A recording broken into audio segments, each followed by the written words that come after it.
comprends pas Gaza, je ne comprends pas l'horreur. Pour quelques bourreaux sombres, pour une poignée de salauds, on s'en va massacrer tout un peuple en malheur. Et l'on compte les morts comme on compte des cajots. Pour leurs tunnels maudits, leurs bastions de fortune, on rase l'hôpital, l'école et la maison.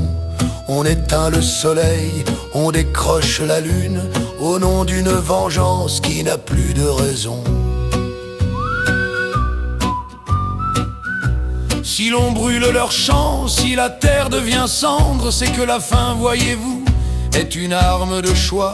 Quand l'estomac se tord, on ne peut plus se défendre. On n'a plus de cartouches, on n'a plus de voix. On affaiblit les corps pour briser les esprits. La famine s'installe souveraine et brutale. C'est un calcul d'experts, un sinistre profit dans cette parodie de justice infernale.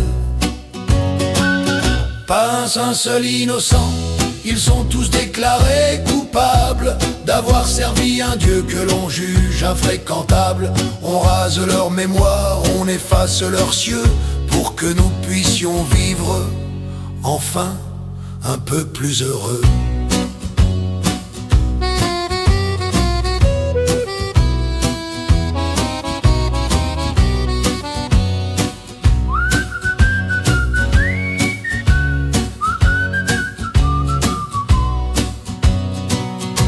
Mais nous avons pour nous l'empereur de l'Ouest, le grand maître de l'oncle Sam qui nous trouve parfaits.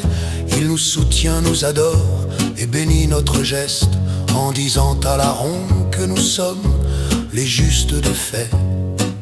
Ces munitions de fer sèment la mort en silence, des cadeaux de métal pour garnir les cercueils, pendant qu'il nous octroie sa haute bienveillance. On nettoie le terrain, on repousse les seuils.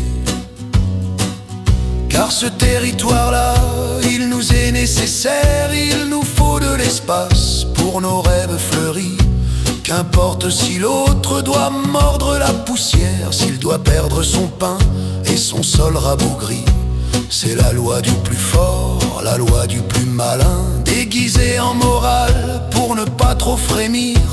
On bâillonne l'humain sous un déluge d'airain et l'on s'endort tranquille, sans jamais rien sentir.